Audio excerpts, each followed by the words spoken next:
Boas, meus queridos, tudo bem com vocês? Eu sou o William Cardoso e faz alguns dias eu estava conversando com um amigo meu e a gente estava conversando sobre o que a gente diria para nós mesmos se a gente pudesse falar com quem nós éramos antes de sair da casa dos nossos pais ou quando a gente estava se preparando para isso, para ir morar fora do país ou morar fora da cidade para estudar. E pensando nisso eu fiz uma listinha porque eu sei que eu não vou poder me ajudar no passado, mas talvez isso possa colaborar com você que está se organizando para sair da sua casa, para ir estudar em outra cidade, em outro estado, ou até mesmo sair do país para estudar ou morar, para trabalhar também.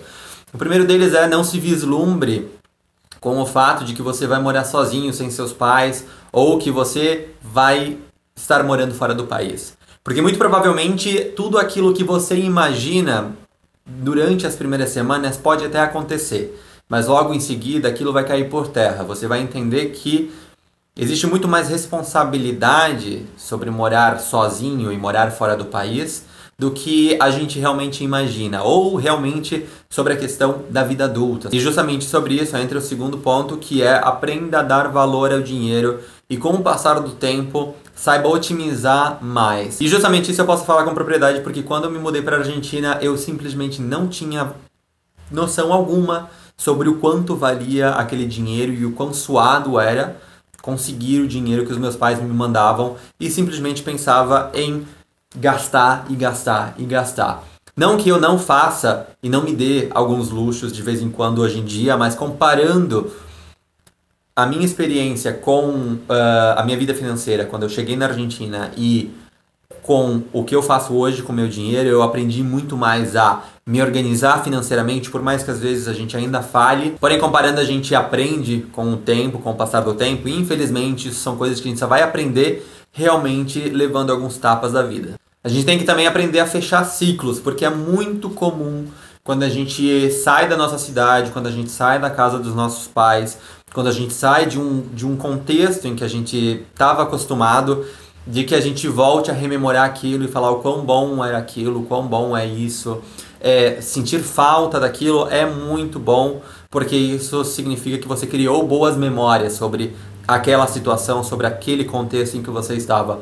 Porém, você não pode ficar preso ao passado, você precisa fechar os ciclos e seguir em frente. E outro ponto também relacionado a esse processo de amadurecimento é pensar antes de falar ou de agir. E eu sei que hoje em dia ainda eu preciso melhorar muito isso, de não falar tudo que vem na minha cabeça, porque às vezes isso pode soar rude, e eu entendo isso e eu sei.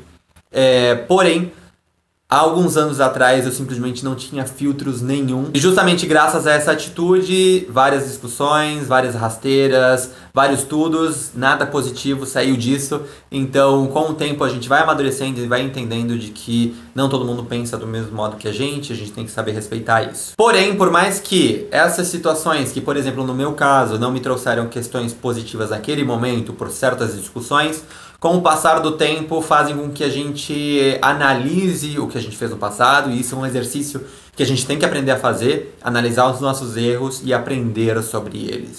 E sobre aprender também, a gente precisa aprender a expressar o que a gente está sentindo, porque muitas vezes a gente se sente esgotado, a gente se sente sozinho, porém grande parte de nós tem um grande erro, que é manter isso guardado pra gente, continuar pensando e repensando sobre aquilo e não exteriorizar ou conversar com alguém sobre esse problema ou sobre aquela situação que te incomoda.